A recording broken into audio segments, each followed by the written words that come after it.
YouTube में नहीं डाल यार। हाँ यूट्यूब ब्लॉग यूट्यूब में अभी नहीं आएगा, टाइम लगेगा। शेयर करेगा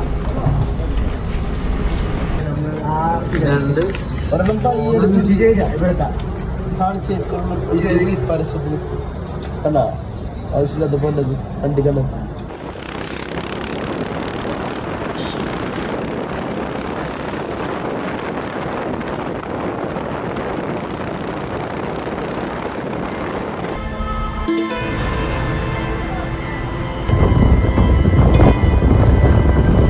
അണ്ണാ ഇപ്പൊ സിംഗിൾ പസങ്കയുടെ ലാഭം മനസ്സിലാ.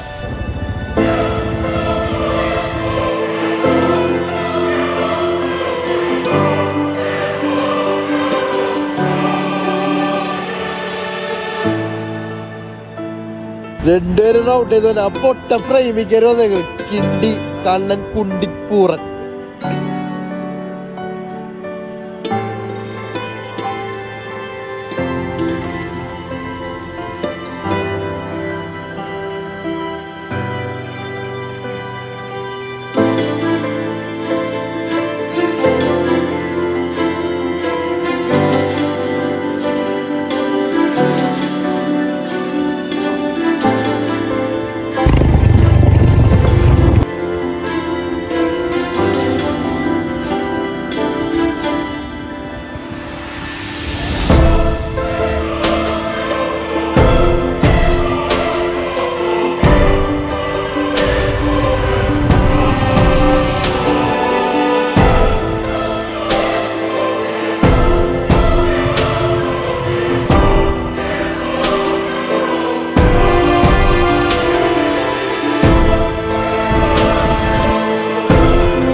പൈസ വീഴോ? ഇല്ല, വീഴൂലേ? ടൈം എടുക്കും. 3000 പെട്രോൾ അടിക്കാൻ മതി.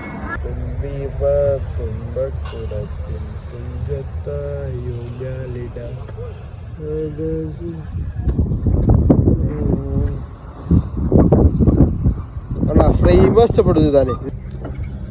ഇതാണ് കുട്ടൂസൻ ഡാഗിന്. ഇത് മായാവി.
താലും കഴിച്ച് ആ സാധനം ഗൂഗിൾ വെച്ചോ.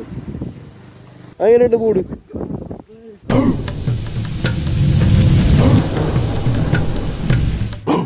Hey guys, welcome to my channel.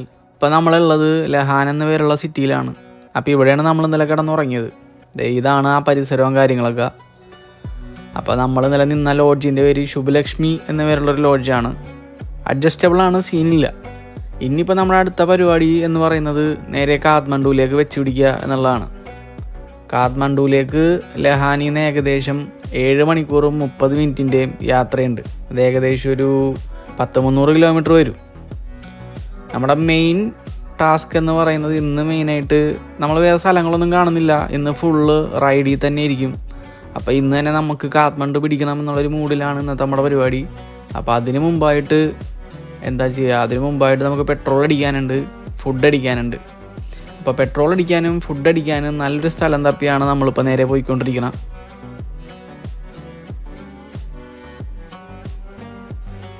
നമ്മളിപ്പോൾ പോണ ഹൈവേ മഹേന്ദ്രനഗർ എന്നിവരുള്ള ഹൈവേ ആണ്. മഹേന്ദ്രനഗർ അല്ല കേട്ടോ, മഹേന്ദ്ര ഹൈവേ.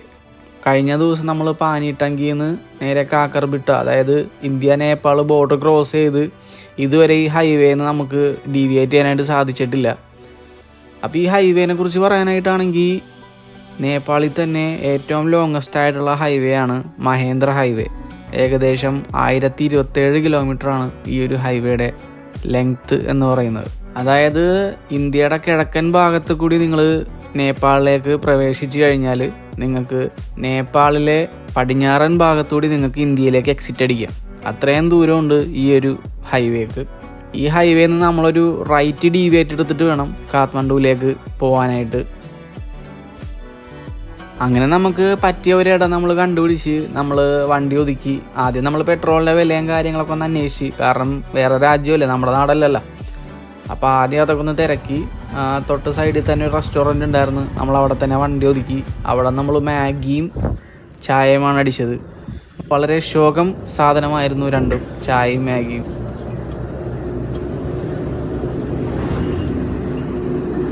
ഞാൻ ഒരു ബ്ലാക്ക് ടീ ആണ് ഗൈസ് പറഞ്ഞത്. എനിക്ക് ഇവിടെ പാലം ദൃശ്യമില്ല. ഇതാണ് ചായ എങ്ങനെയുണ്ടെന്ന് പറഞ്ഞേ. നേപ്പാള ഇത്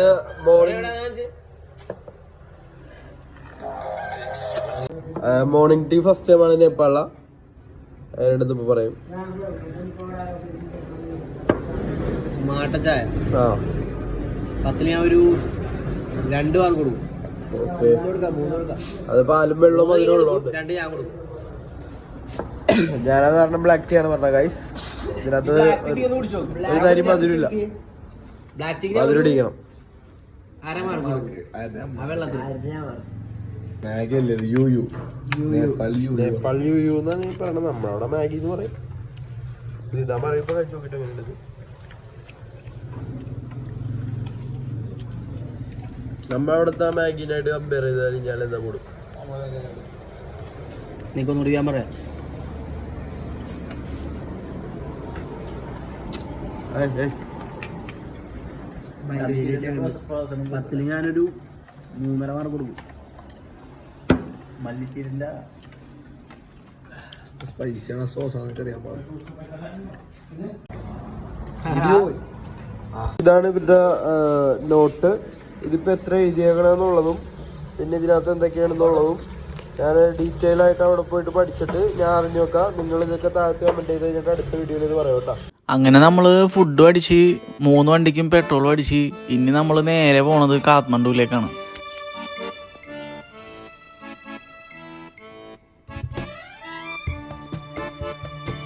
കുറച്ച് ദൂരം പിന്നിട്ടപ്പോഴത്തേക്കും നമ്മൾ മഹേന്ദ്ര ഹൈവേന്ന് എക്സിറ്റ് അടിച്ച് ഒരു ഉൾവഴി എന്ന് പറയാൻ പറ്റില്ല, ബസ്സൊക്കെ പോണ റൂട്ടാണ്. ആ വഴി കയറിയപ്പോഴത്തേക്കും ലാൻഡ്സ്കേപ്പൊക്കെ പതുക്കെ മാറാൻ തുടങ്ങി. പിന്നെ അങ്ങോട്ട് കാട്, ചെറിയ ചെറിയ മലകൾ, തൊട്ട് സൈഡിൽ നദി, പിന്നെ നല്ല ടേണും കാര്യങ്ങളൊക്കെ. നമ്മുടെ മൂന്നാർ കൊടൈക്കനാൽ പോകണൊരു ഫീൽ കിട്ടി തുടങ്ങി.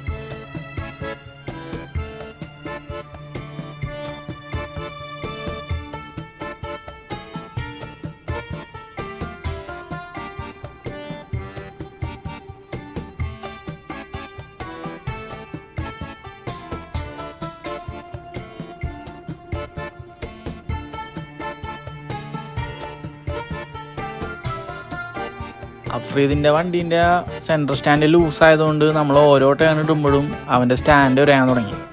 അത് സത്യം പറഞ്ഞ ഒരു കൺസേൺ തന്നെയായിരുന്നു. കാരണം സ്റ്റാൻഡ് ഉരയണ സമയത്ത് വല്ല സീനൊക്കെ ഇട്ടിക്കാൻ ചിലപ്പോൾ വണ്ടി കുത്താനായിട്ടുള്ള സാധ്യത ഉണ്ട്. പിന്നെ നമ്മളങ്ങനെ വലുതായിട്ട് കാര്യമാക്കിയില്ല. ഓരോ ടേൺ നമ്മൾ നോക്കി എടുത്ത് തന്നെയാണ് നമ്മൾ പോയത്.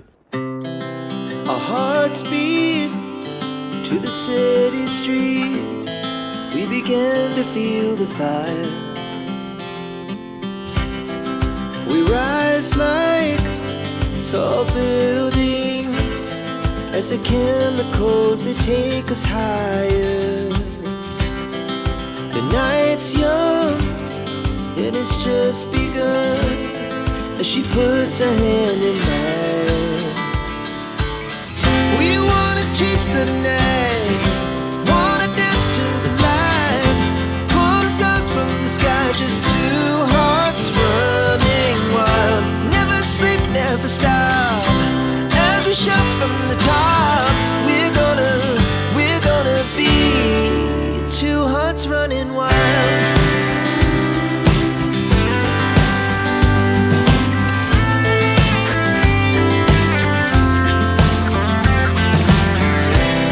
Now the morning is the afternoon.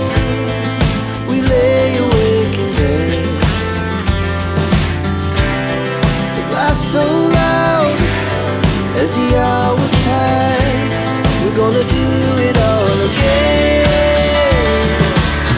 We wanna chase the night, wanna dance to the light, pull the stars from the sky, just two hearts running wild. Never sleep, never stop, as we shout from the top. We're gonna be,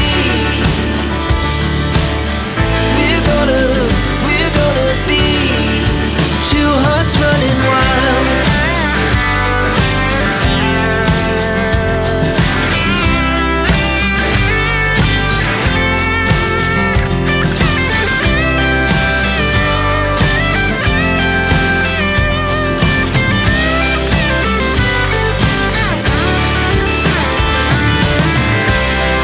The moonlight, summer sky, it was the best we ever had. And we'll stay young forever. We'll never have regrets. We wanna chase the night, wanna dance to the light, pull the stars from the sky, just two hearts running wild. Never sleep, never stop, as we shout from the top. We're gonna be two hearts running wild. We're gonna be, we're gonna be two hearts running wild.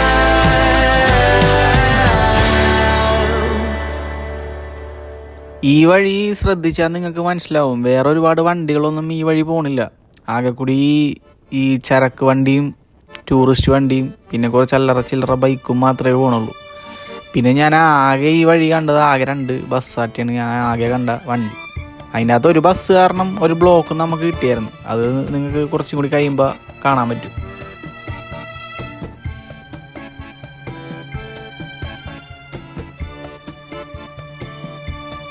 അതുമാത്രമല്ല, അടുത്ത് വേറെ കടകളോ കമ്പോളങ്ങളോ അങ്ങനെയുള്ള സംഭവങ്ങളൊന്നുമില്ല. ആൾക്കാരും വളരെ കുറവാണ്. ആകെ 1-2 വീട് അല്ലറ ചില്ലറ കണ്ടാലായി. എനിക്ക് തോന്നണം ഈ വീട്ടിൽ താമസിക്കുന്ന ഈ ഒരു ആൾക്കാരുടെയൊക്കെ വരുമാന സ്രോതസ് എന്ന് പറയുന്നത് കൃഷി തന്നെ ആയിരിക്കണം.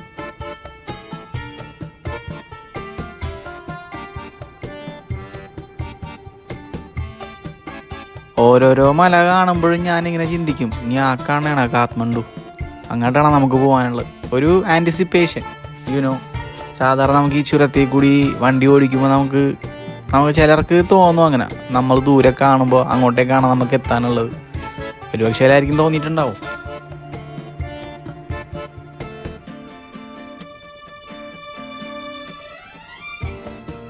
പിന്നെ ഈ വ്ളോഗിൻ്റെ മറ്റൊരു ഹൈലൈറ്റ് എന്ന് വെച്ചാൽ, ഈ വ്ളോഗിൻ്റെന്ന് മാത്രമല്ല, ഞാനിപ്പോൾ ഈ കൊച്ചി ടു നേപ്പാളിൻ്റെ എൻറ്റയർ സീരീസിൻ്റെ മറ്റൊരു ഹൈലൈറ്റ്, ഞങ്ങൾക്ക് എവിടെ അങ്ങനെ ഒരുപാടെന്നല്ല, ഞങ്ങൾക്ക് എവിടെയും മഴയെ കിട്ടിയില്ല എന്നുള്ളതാണ്. ഞങ്ങൾ ഇതിനു മുമ്പ് ഒരു ട്രിപ്പ് അടിച്ചായിരുന്നു. 2019 കൊച്ചി ടു ലഡാക്ക് ഞങ്ങളൊരു ട്രിപ്പ് അടിച്ചിട്ടുണ്ടായിരുന്നു. അതിൻ്റെ അകത്ത് എനിക്ക് തോന്നണ ഏകദേശം ഒരു 50% മുകളിലും ഞങ്ങൾക്ക് മഴയായിരുന്നു. മഴയിലൂടെയാണ് ഞങ്ങൾ വണ്ടി ഓടിച്ചത്. നനവായിരുന്നു ഫുള്ള്. ഇത് ഡ്രൈ റോഡാണ്, സണ്ണി ഡേ ആണ് ആക്ച്വലി. പിന്നെ നല്ല രീതിയിൽ ദാഹിക്കാനുണ്ടായിരുന്നു, കാരണം സണ്ണി ഡേ ആയതുകൊണ്ട് തന്നെ ഹൈഡ്രേഷൻ വളരെ മുഖ്യമാണ്. ഇടയ്ക്കിടയ്ക്ക് നമ്മൾ വെള്ളം കുടിക്കാൻ വേണ്ടി നിർത്താനായിട്ട് വെച്ചാലും നോക്കിയാലും അടുത്ത് കടകളൊന്നും ഇല്ലാത്തതുകൊണ്ട് ഞങ്ങൾക്ക് അതൊരു വെല്ലുവിളിയായിട്ട് തോന്നിയായിരുന്നു.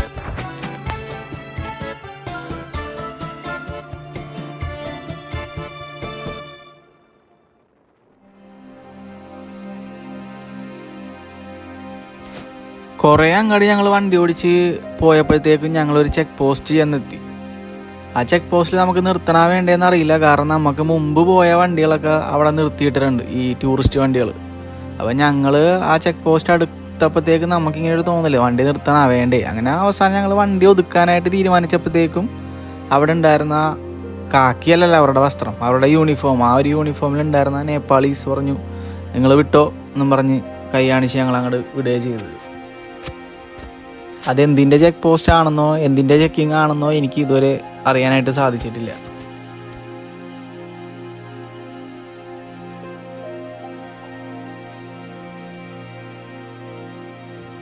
നമ്മൾ ഈ പോണ വഴികൾക്കൊക്കെ ഒരു ചരിത്രമുണ്ട്.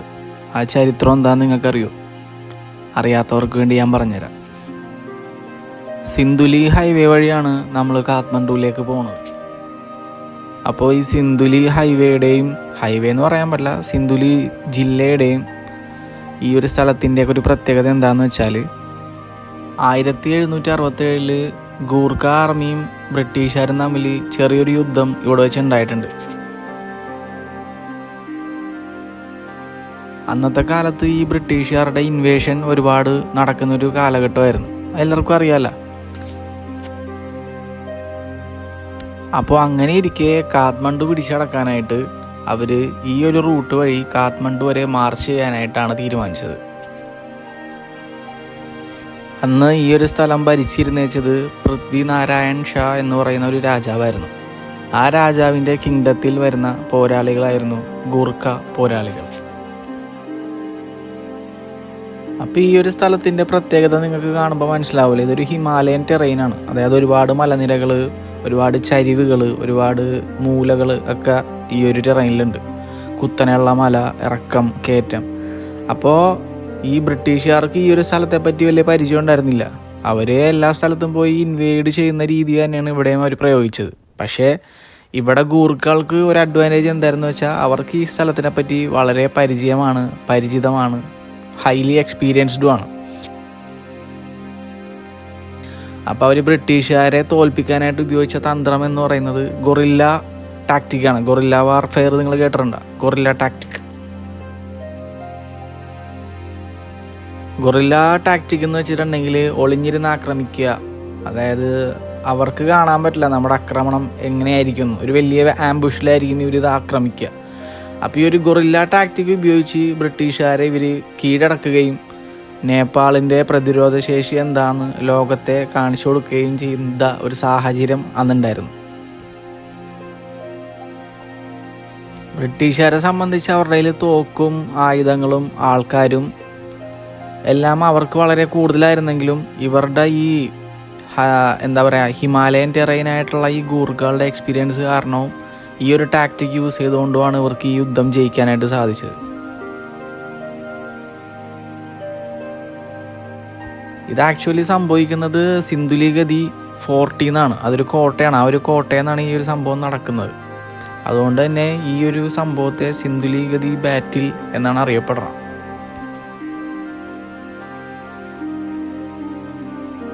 പക്ഷേ ആ ഫോർട്ടിലൊന്നും പോയൊന്നുമില്ല. ഞാൻ ഓൾറെഡി പറഞ്ഞില്ല, നമുക്ക് അതിനുള്ള സമയമില്ല. നമുക്ക് കാഠ്മണ്ഡു എത്തണം എന്നുള്ളൊരു മൂഡിലാണ് നമ്മൾ പോയിക്കൊണ്ടിരിക്കണം. അപ്പം ഞങ്ങൾ സത്യം പറഞ്ഞാൽ ഈ വഴി പോകുമ്പോൾ നമുക്കിതിൻ്റെ ഒരു ജിയോഗ്രഫിക്കൽ ഇമ്പോർട്ടൻസ് അന്ന് എനിക്ക് മനസ്സിലായിട്ടുണ്ടായിരുന്നില്ല. അതിനുശേഷം ഞാൻ എപ്പോഴും ഇങ്ങനെ ചിന്തിക്കുമായിരുന്നു, നമ്മൾ ആ വഴി വണ്ടി ഓടിക്കുമ്പോൾ ഇത് വേറെ വഴിയാണല്ലോ, ഇത് വേറെ റൂട്ടാണല്ലോ. ഞാൻ ഇന്നേ വരെ ഇങ്ങനൊരു റൂട്ട് എൻ്റെ ജീവിതത്തിൽ സഞ്ചരിച്ചിട്ടില്ല. എന്ന് വെച്ചിട്ടുണ്ടെങ്കിൽ ഒരു സൈഡ് ഇങ്ങനെ കോട്ട പോലെ അവർ കെട്ടിയിട്ടുണ്ടാവും. എന്നിട്ട് സാധാരണ ടാറിട്ട റോഡും പിന്നെ നമ്മുടെ ഇപ്പുറത്തെ റൈറ്റ് സൈഡ് അതായത് നമ്മുടെ കൊക്ക പോലത്തെ ഇരിക്കുന്ന സൈഡിൽ കോട്ട പോലെ ഇങ്ങനെ ബ്ലോക്കായിട്ട് വെച്ചിട്ടുണ്ടാവും. അപ്പോൾ സംഭവം വളരെ അച്ചടക്കത്തോടു കൂടി നല്ല ഭംഗിയായിട്ടാണ് ഇവരിത് ക്രിയേറ്റ് ചെയ്തിട്ടുള്ളത്, എന്ന് പറഞ്ഞാൽ ഇവർ പണിതിട്ടുള്ളത്. അത് ഞാൻ അന്നേ നോട്ട് ചെയ്തിട്ടുണ്ടായിരുന്നു. പിന്നീടാണ് ഞാൻ അതിൻ്റെ ചരിത്രങ്ങളൊക്കെ മനസ്സിലാക്കിയത്. എനിക്ക് ആ ചരിത്രം മനസ്സിലാക്കിയതുകൊണ്ട് നിങ്ങളിപ്പോൾ ഈ വീഡിയോ കാണുമ്പോൾ നിങ്ങൾക്കും ഈ ഒരു ചരിത്രം മനസ്സിലായി എന്ന് ഞാൻ വിചാരിക്കുന്നു.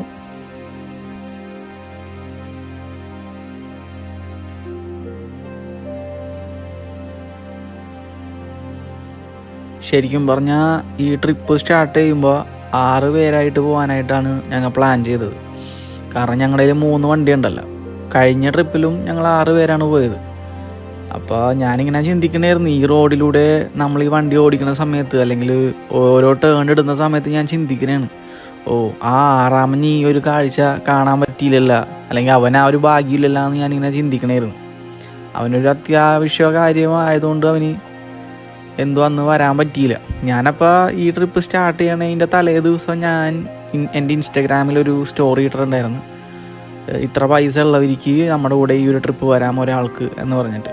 അതിനകത്ത് കുറേ പേരൊക്കെ മെസ്സേജ് അയച്ചായിരുന്നു, പക്ഷെ അവർക്കൊന്നും പെട്ടെന്ന് അത്രയും പൈസ എടുക്കാനില്ലാത്തതുകൊണ്ടൊന്നും അവർക്ക് വരാൻ പറ്റിയില്ല. അപ്പോൾ ആ മെസ്സേജ് അയച്ചവരെയൊക്കെ ഞാനിങ്ങനെ ഒരു നിമിഷം ഇങ്ങനെ ആലോചിച്ച്, ഞാനിങ്ങനെ ഈ റോട്ടിൽ കൂടിയൊക്കെ പോകുമ്പോൾ. കാരണം ജീവിതത്തിൽ യാത്ര എന്ന് മാത്രമല്ല, യാത്ര എന്ന് പറയുന്നത് ഒരു രക്ഷപ്പെടലാണല്ലോ, ഒരു എസ്കേപ്പാണ് സത്യം പറഞ്ഞാൽ. നമ്മുടെ നിലവിലുള്ള ആ ഒരു പ്രസൻറ്റ് ലൈഫിൽ നിന്ന് ഒരുപാട് നല്ല ഓർമ്മകൾക്ക് വേണ്ടിയിട്ടാണ് നമ്മൾ ഓരോ യാത്രയും ചെയ്യണം. അപ്പോൾ ആ ജീവിതത്തിൽ യാത്ര ചെയ്യാത്തവരാരെങ്കിലും ഉണ്ടെങ്കിൽ യാത്ര ചെയ്യുക, ഇതുപോലുള്ള സ്ഥലങ്ങളൊക്കെ കാണുക. ഓരോ ടേൺ ഇടുമ്പോഴും ഞാനിങ്ങനെ എൻ്റെ കൂട്ടുകാരെ പറ്റി ചിന്തിക്കുന്നുണ്ട്. ഞാൻ ഇതിനു മുമ്പ് ട്രിപ്പ് പോയിട്ടുള്ളവരെ ഞാൻ ചിന്തിക്കുന്നുണ്ട്. കുറേ പേരെ എനിക്ക് റിലേറ്റ് ചെയ്യാൻ പറ്റും. ഇപ്പോൾ ഈ വഴിയൊക്കെ കാണുമ്പോൾ എല്ലാവരും ചിന്തിക്കുമോ, ഈ വഴിയൊക്കെ വണ്ടി ഓടിക്കാൻ പറ്റിയിരുന്നെങ്കിൽ മൂടായേനെ എന്ന് ചിന്തിക്കുന്ന ഒരുപാട് ആൾക്കാർ എനിക്കറിയാം. അവരും ഇപ്പോൾ ചിന്തിക്കുന്നുണ്ടാവും, മനസ്സിലായ? അപ്പോൾ ശരിക്കും ഇങ്ങനെയുള്ള എക്സ്പീരിയൻസൊക്കെ ലൈഫിൽ ഒരിക്കലെങ്കിലും ഒരിക്കൽ എടുക്കേണ്ടത് തന്നെയാണ്. ഏതാണ്ട് ഇപ്പോൾ ഒരു 2-2.5-3 മണിക്കൂറായിട്ടുണ്ടാവും നമ്മളിപ്പോൾ തുടർച്ചയായിട്ട് റൈഡ് ചെയ്യാൻ തുടങ്ങിയിട്ട്. പിന്നെ നമുക്ക് ഡീഹൈഡ്രേഷൻ വല്ലാതെ ബാധിക്കുന്നുണ്ട്. അങ്ങനെ ഇരിക്കുമ്പോഴാണ് നമ്മളൊരു ടൗണിലേക്ക് ചെന്ന് കയറണത്. പക്ഷെ നമുക്ക് ഒരു വെള്ളം കുടിക്കണം, അല്ലെങ്കിൽ നമുക്കൊരു ജ്യൂസ് കുടിക്കണം എന്നുള്ളൊരു സാധനം വരുന്നത്. ജ്യൂസ് ഇടയ്ക്ക് നമുക്കിങ്ങനെ കുടിച്ചുകൊണ്ടിരിക്കണം, അത് നമ്മുടെ ഒരു മൂഡാണ്. പക്ഷേ ജ്യൂസ് കുടിക്കുന്ന ഫീലൊന്നും ആ ഒരു ടൗണിൽ ഇല്ലാത്തതുകൊണ്ട് നമ്മൾ അവിടെ നിന്നും വിട്ടു പോകുന്നു. അങ്ങനെ പോകുമ്പോഴാണ് ചെറിയൊരു ബ്ലോക്ക് കിട്ടണത്. പക്ഷേ ആ ബ്ലോക്ക് എന്തിൻ്റെ പേരിലാണെന്ന് ഇതുവരെയും ഫിഗർ ചെയ്യാൻ പറ്റിയിട്ടില്ല. ഒരു ബസ് ഫ്രണ്ടിൽ നിർത്തിയിട്ടുണ്ട്.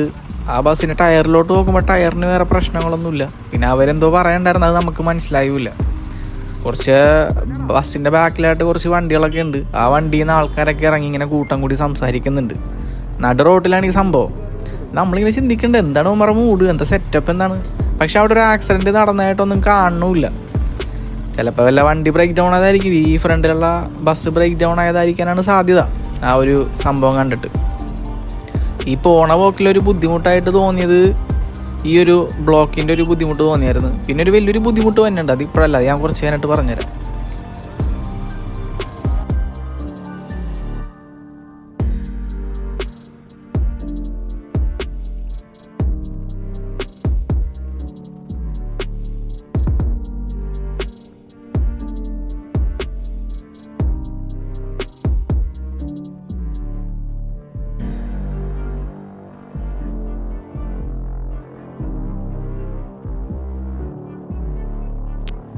നിർത്താതെയുള്ള വണ്ടി ഓടിക്കൽ കാരണം നമ്മൾ വെറുതെ ഇരുന്ന് പെലയാൻ തുടങ്ങി.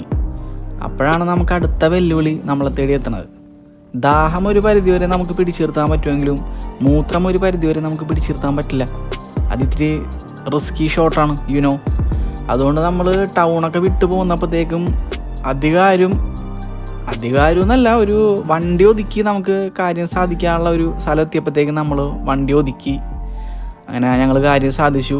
പൊളിറ്റിക്കലി ഇൻകറക്റ്റ് ആണെന്ന് വെച്ചാൽ എനിക്കറിയില്ല, കാരണം അവിടെ വേറെ സജ്ജീകരണങ്ങളൊന്നും ഉണ്ടായിരുന്നില്ല. പിന്നെ അവിടം വരെ പിടിച്ചു നിർത്താമെന്ന് വെച്ചാൽ അത് ബോഡിക്ക് ഹാനികരമായതുകൊണ്ട് ഞങ്ങൾ അങ്ങനെ ചെയ്തില്ല. വണ്ടി അവിടെ ഒതുക്കി ഞങ്ങൾ കുറച്ച് നേരം അവിടെ കാഴ്ചയെ കണ്ട് നിന്ന്.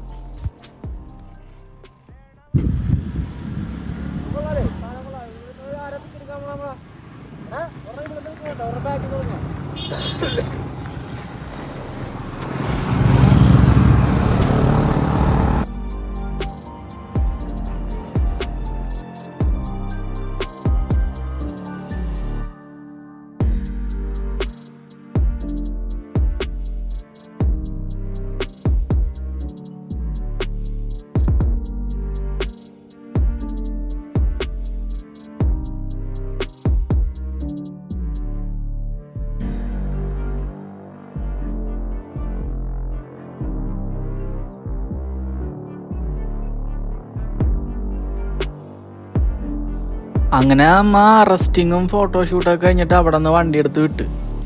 അങ്ങനെ ഹൈ റേഞ്ച് കയറി തുടങ്ങി. ഹൈ റേഞ്ച് കയറി നമ്മൾ വണ്ടി ഓടിച്ച് പോകുമ്പോഴാണ് നമ്മൾ ഒരു അടിപൊളി വ്യൂ പോയിൻ്റ് കണ്ടത്. അതിൻ്റെ തൊട്ടടുത്ത് തന്നെ കുറേ വണ്ടികളൊക്കെ പാർക്ക് ചെയ്തിട്ടുണ്ട്. കുറച്ചങ്ങോട്ട് സൈഡിലായിട്ട് കുറേ കടകൾ ഇങ്ങനെ നേരാന്ന് പറഞ്ഞിരിക്കണം. അപ്പോഴാണ് നമുക്ക് ജ്യൂസ് കുടിക്കാനായിട്ടുള്ള സെറ്റപ്പ് ഇവിടെയാണ് എന്ന് നമ്മൾ മനസ്സിലാക്കണം.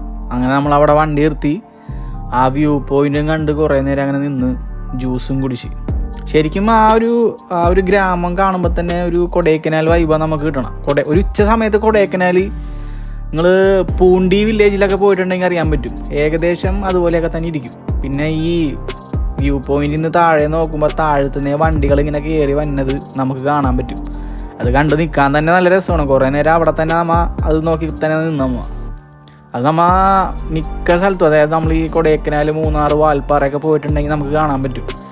ഈ ടോപ്പിൽ വന്ന് നിന്നിട്ട് താഴെ നോക്കുമ്പോൾ വണ്ടി ഇങ്ങനെ മല കയറി വന്നത് കാണാനായിട്ട് നല്ല രസമാണ് അല്ലേ?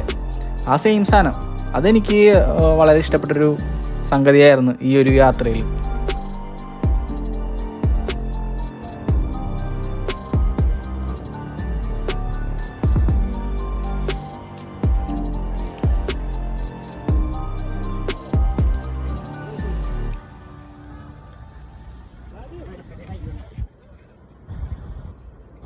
നമ്മള് ഹൈറ്റിലുള്ളൊരു ഓറഞ്ച് ജ്യൂസ് കുടിക്കാൻ വേണ്ടിയിട്ടാണ്. ഇതാണ് നമ്മുടെ ശരിയായ വഴി. ക്രോസ് ചെയ്തത് ഇവിടുത്തെ പട്ടിയാണ്. ഇവിടെ TVS കുറേ ഉണ്ട്, നമ്മൾ കുറേ കണ്ടായിരുന്നു. ഇവിടെ വണ്ടി പാർക്ക് ചെയ്തേക്കാണ്. ഫുള്ള് ഓറഞ്ചിൻ്റെ കടയാണ്.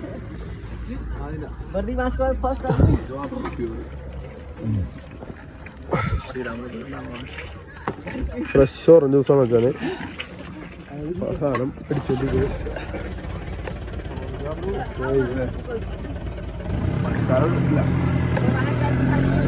സാധനം നമ്മളുടെ ഈ ഗ്ലാസ് നിങ്ങൾക്ക് കണ്ടിട്ട് പരിചയം ഉണ്ടാവും.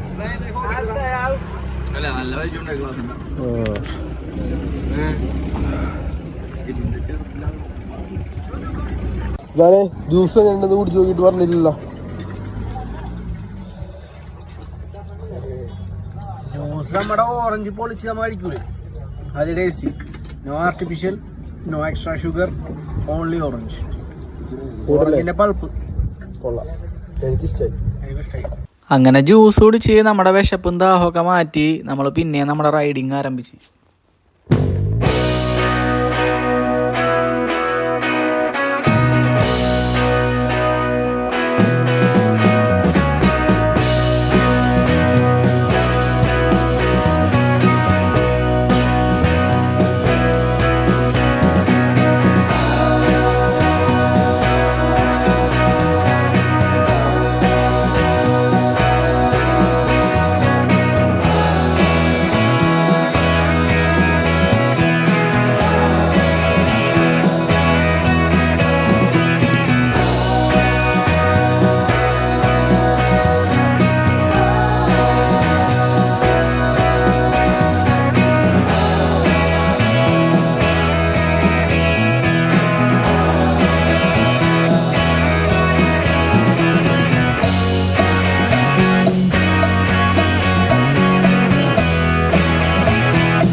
എന്തായാലും രാത്രിയാവും. ഇല്ലടാ നമുക്ക് ഓടിച്ചെത്താന്ന് 5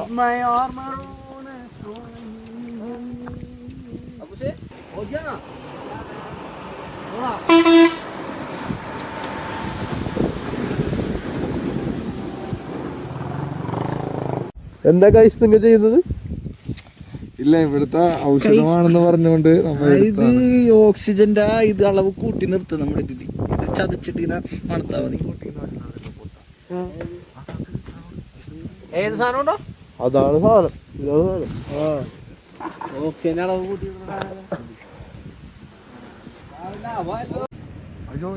മോളയല്ലേ ജാക്കറ്റ് ഇടുന്ന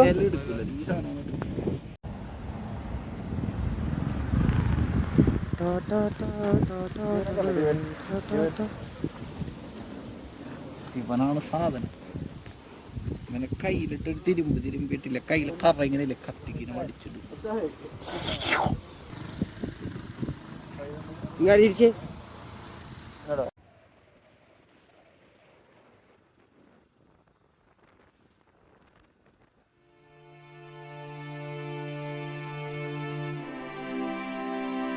അങ്ങനെ ആവശ്യത്തിനുള്ള ഫോട്ടോഷൂട്ടും റെസ്റ്റൊക്കെ കഴിഞ്ഞിട്ട് നമ്മൾ വണ്ടി ഇങ്ങനെ ഓടിച്ചുകൊണ്ടിരിക്കുന്നതാണ്. 7.5 മണിക്കൂർ എന്നുള്ളത് ഇപ്പോൾ 8 മണിക്കൂറും കഴിഞ്ഞിട്ടുണ്ട്. നമ്മൾ ഓടിച്ചിട്ട് എത്തല്ല എന്നുള്ളൊരു മൂടായി അവസാനം. പിന്നെ നമുക്ക് എത്തിപ്പിടിക്കാതിരിക്കാൻ പറ്റില്ലല്ലോ. കാഠ്മണ്ഡു എന്തായാലും പിടിക്കണമെന്നുള്ള മൂഡിലാണ് നമ്മൾ വണ്ടി ഓടിച്ചുകൊണ്ടിരിക്കണം. അങ്ങനെ വന്നപ്പോഴാണ് അടുത്ത വെല്ലുവിളി. ഒടി കിട്ടി കറക്റ്റ്. എന്തോ പറ്റിയെന്ന് വെച്ചിട്ടുണ്ടെങ്കിൽ അഫ്രീദിൻ്റെ വണ്ടീൻ്റെ ടയർ പഞ്ചറായി. എങ്ങനെ ഇരിക്കുന്നു? സെറ്റ്. എന്തോ ഭാഗ്യത്തിന് അടുത്ത് തന്നെ ഒരു പഞ്ചർ കട ഉണ്ടായിരുന്നതുകൊണ്ട് രക്ഷപ്പെട്ടു. ഇല്ലെങ്കിൽ നൈസായിട്ട് മുഞ്ചിപ്പോയാന്. പിന്നെ എൻ്റെ ഒരു സംശയം ശരിയാണെങ്കിൽ ഇത് അവന്മാരെന്നെ അള്ളു വെച്ചതാവാനാണ് സാധ്യത. അല്ലാതെ അടുത്ത ടയർ പഞ്ചർ കട ഉണ്ടാവാനായിട്ട് സാധ്യത വളരെ കുറവാണ്. ഏത് നമുക്കറിയാലോ, വേറെ വലിയ കടകളും കമ്പോളങ്ങളൊന്നുമില്ല. ഈ ഒരു വഴി മാത്രമേ ഉള്ളൂ. അപ്പോൾ ഒരു പഞ്ചർ കട എന്തായാലും ഇങ്ങനൊരു സംഭവം വരും. അത് സർവ്വസ്വാഭാവികം. അങ്ങനെ നമ്മൾ അഫ്രീദിൻ്റെ വണ്ടീൻ്റെ ടയറിൻ്റെ പഞ്ചർ ഒട്ടിച്ച് അടുത്തുള്ള ഒരു ചായക്കടയിൽ നിന്ന് ഒരു ചായയും കുടിച്ച് പിന്നെ യാത്ര ചെയ്യും. കണ്ട നിങ്ങൾക്ക് ഏകദേശം മനസ്സിലാവായിരിക്കും എന്താണ് അവസ്ഥ. അത് ഏത് മക്കളുടെ വണ്ടി ആയിരിക്കും നിങ്ങൾക്ക് ഇത് ചിന്തിക്കാവുന്നുള്ളൂ.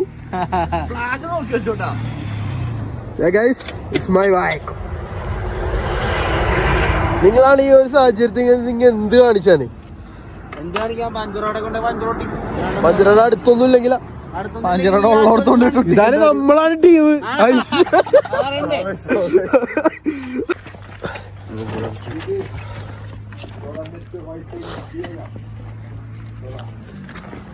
ഈ ടയർ ഹിമാലയത്തിൽ ഓടിക്കാൻ വേണ്ടി അവര് ഉണ്ടാക്കിയതാന്ന് പറഞ്ഞ ഇതിന്റെ കമ്പനി ഞാൻ നിങ്ങൾക്ക് പരിചയപ്പെടുത്തി തരാം. പിന്നെ പരിചയപ്പെടുത്തി തരാം. ഇവര് ഹിമാലയത്തിൽ പോയില്ല, നേപ്പാളാന്നുള്ളൂ. ഹിമാലയത്തിൽ പോയി എന്താ? അങ്ങനെ ഏകദേശം ഒരു വൈകിട്ട് ഒരു 7:30-8 മണിയായപ്പോഴത്തേക്കും നമ്മൾ കാഠ്മണ്ഡു പിടിച്ചായിരുന്നു. അങ്ങനെ നമ്മളൊരു ചായക്കടയിൽ കയറി. പിന്നെ അവിടെ നിന്ന് രാത്രിത്തെ ഭക്ഷണം സെറ്റാക്കി ഒരു റൂം എടുത്ത് നേരെ റൂമിലേക്ക് കയറി. ശാന്തി, സമാധാനം. മെയിനായിട്ട് അപ്പോൾ ഇത്രയും കാര്യങ്ങളൊക്കെ ആയിരുന്നു എനിക്ക് ഈ വീഡിയോയിൽ നിങ്ങളുടെ അടുത്ത് ഷെയർ ചെയ്യാനായിട്ടുണ്ടായിരുന്നത്. അപ്പോൾ എല്ലാവരും എൻ്റെ ഈ വീഡിയോ ഇഷ്ടപ്പെട്ട് എന്ന് വിചാരിക്കുന്നു. ഒരുപാട് ബോറടിച്ചെങ്കിൽ ക്ഷമിക്കുക. കാരണം എനിക്ക് ഇതിൻ്റെ അകത്തുള്ള സീനുകളൊന്നും അങ്ങനെ വിട്ട് കളയാൻ പറ്റിയില്ല. കുറേ സീനുണ്ടായിരുന്നു, കുറേ ഞാൻ ആവശ്യമില്ലാതെ കട്ട് ചെയ്ത് കളഞ്ഞു.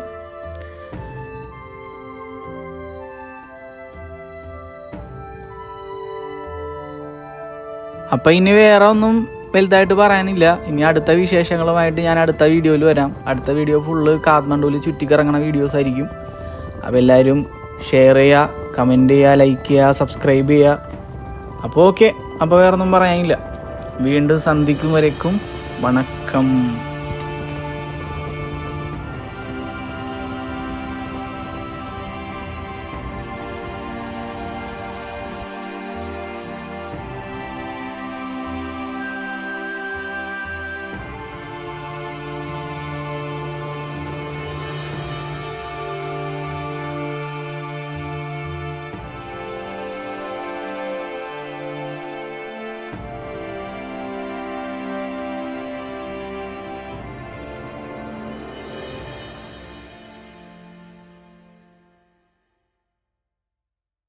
ഒറിജിനൽ നേപ്പാളിൽ എത്തിയിട്ടുണ്ട്. മുടി ശരിയാക്കി പയ്യ സ്റ്റൈലായി. ഇനിയിപ്പോ അങ്ങനെ വേണ്ട, ചരിച്ചിരിയാ മതി. ഇതാണ് ചായ. എങ്ങനെയുണ്ട്? നേപ്പാളിലെ ഒറിജിനൽ ചായ. അതായത് നമ്മൾ കാഠ്മാണ്ഡുവിൽ എത്തിയേക്കണത്. ഇപ്പോഴാണ് ഒറിജിനൽ നേപ്പാളുണ്ടത്. നേരത്തെ ഞങ്ങൾ കണ്ടത് ഇന്ത്യയുടെ തന്നെ ഭാഗമാണെന്നാണ് തോന്നണത്. ഇപ്പൊ ഇത് കണ്ടിട്ട് ആണോ ആക്കി തരും. കറാട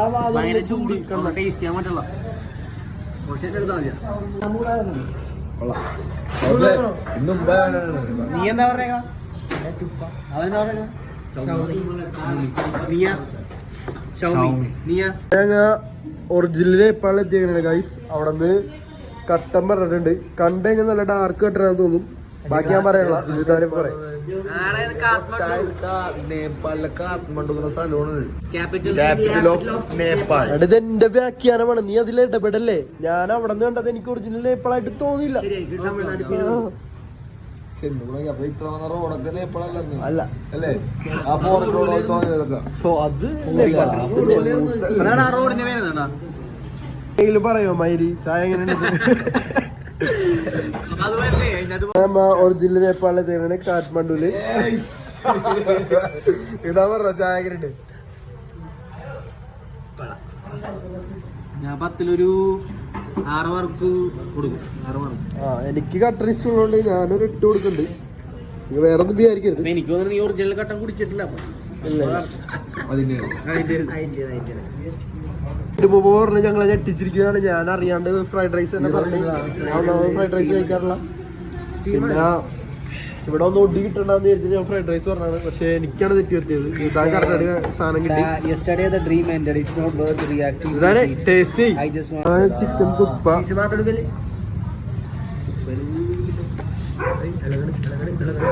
അത് ഉപ്പോ കിട്ടണം.